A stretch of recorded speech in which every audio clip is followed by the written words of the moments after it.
What's good, y'all? rlybeats here. I'm gonna show y'all how to arrange your beats and melodies and make your stuff overall sound more interesting. You could leave a like, comment, or subscribe. That'd be greatly appreciated by me, YouTube algorithm, the community, and hey, you might even appreciate it yourself. So let's get into it. I do apologize for the squeaky chair, by the way. So I got this beat here. I put this together. Honestly, I was recording a sound selection video, and then after the fact, I realized there was no audio from pretty much the whole thing other than me talking. So I'm gonna have to make a new sound selection video, but that's besides the point. We got this great melody here from it. Shout out to Tors for the MIDI for it, and I put some drums over it as well that you can see. For me, what I like to do when I'm putting together my arrangement, I like to start off with the melody. So I'm gonna just delete the drums. We're not gonna use those until a little bit later. When I'm arranging, I like to keep in mind that you have a chorus, a verse, you might even have a pre-chorus, but as long as you have a chorus and a verse, you have at least something to go with. So keep those sections in mind, and as it comes along, you might want to add a little bit more or remove something. So usually I start out with an intro. Something that helps me for coming up with my arrangement is I like to listen to each sound individually and kind of see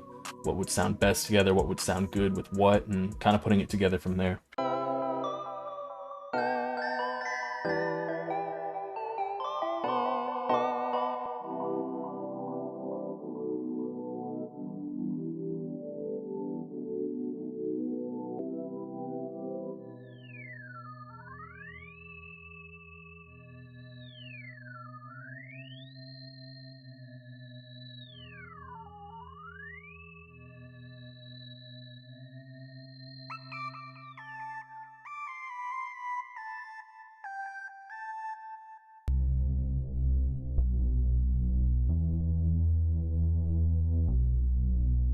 So I got my main melody on top. I'm going to keep that there. I'm going to move all of this to the side, and I'm going to do this. I'm going to have this intro section. I'm going to have it break down into a pre-chorus, and then I'm going to bring in an actual chorus.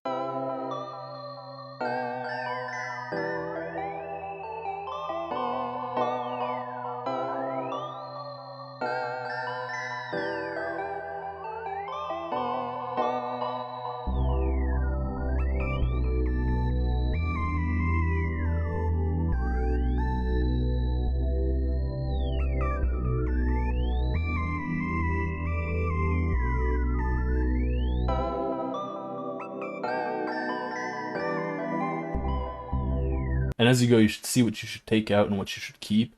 And on top of that too, you kind of want to maintain the energy throughout, but also drop off the energy from points just a little bit so you can pick it back up for the chorus, because that's where the listener's ears are going to really perk up.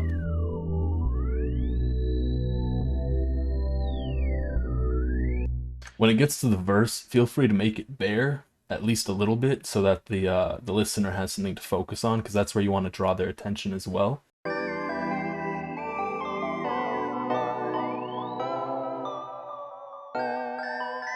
And so once you have some sort of a little bit of a loop, you can lay your drums on it.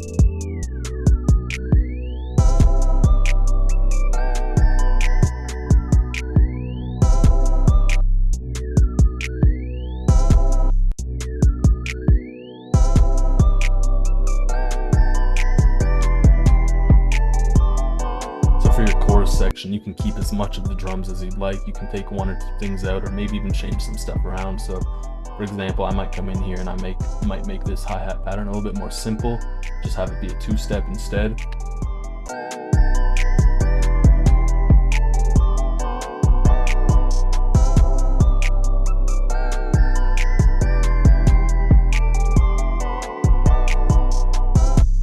Something I like to do when I'm making some arrangements is I like to do little cuts for the in between the chorus. So I have this section of the chorus and I want it to drop into a bit more heavier section of the chorus. So I'll do a little cut with the hi-hat here.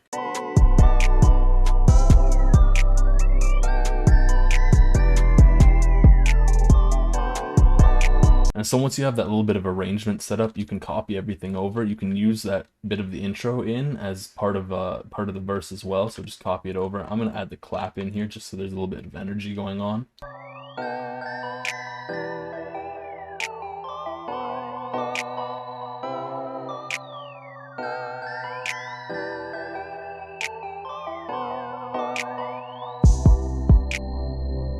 And honestly, for me, once I notice my song's starting to get a little bit too long, I come to it, I copy over a section, and I'll figure out what I want to do for an outro. So for here, I just copied the pre-chorus for an outro after the second verse. So it's going to go second verse into the pre-chorus. And then in the master, I like to come in here, I like to copy the value, right-click, copy value, and then right-click, create automation clip.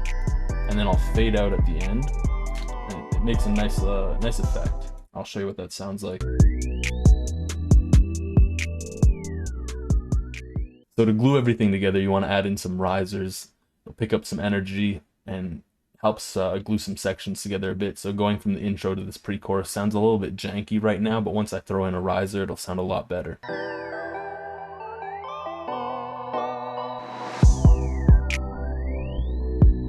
So when you're arranging, another good thing to keep in mind is, as you can see here, I'm transitioning from the intro to the pre-chorus. In the pre-chorus, a lot of energy just kind of dies down because I'm about to pick it up in the chorus, and it helps to keep one sound similar with those kinds of transitions. So here I have this texture layer staying consistent between those two. And so if you have nothing but the melodies going on in these sections, with that, it kind of just glues it a little bit together.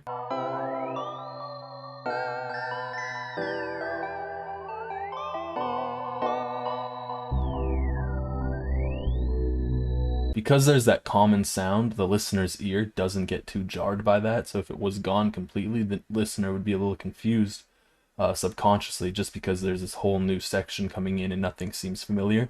And again, that kind of carries over into the chorus, because you have this pad here layered, this pad layer here again, and none of the other sounds are the same. So that's something good to keep in mind while arranging. So here's what it sounds like.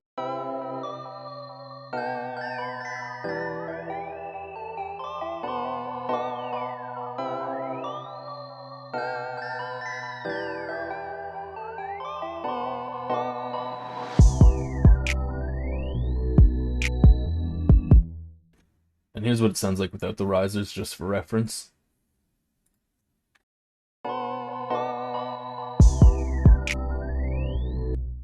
as you can see, the sound is a lot more glued together.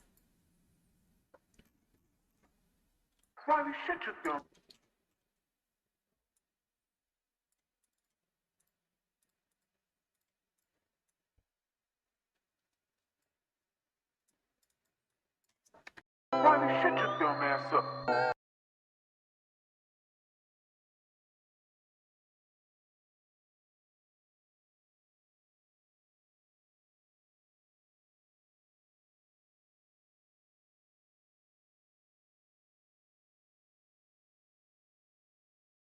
Shut your dumb ass up. Damn, Taurus. Shut your dumb ass up. Damn, Taurus.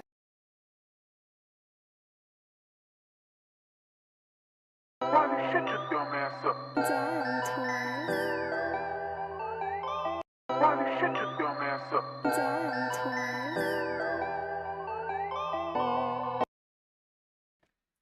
And here's the full thing.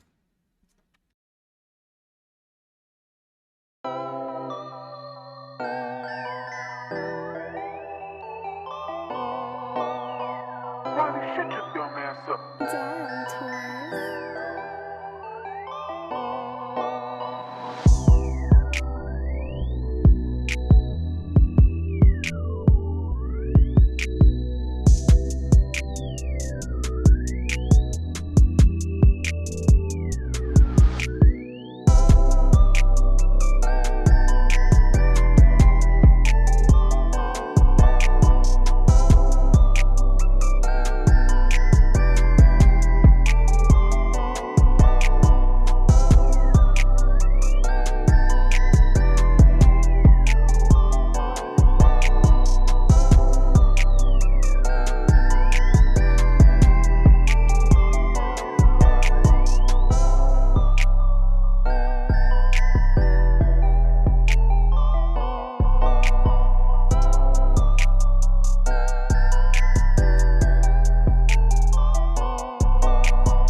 Well, that's the beat. Thank you all for watching the video. I appreciate every single one of you. If you could leave a like, comment, and subscribe, that would mean a lot for me. Thank you all for watching the video. That's all for now. If you could leave a like, comment, and subscribe, I'd appreciate that greatly, and it'd help out the video in the algorithm. So that's all.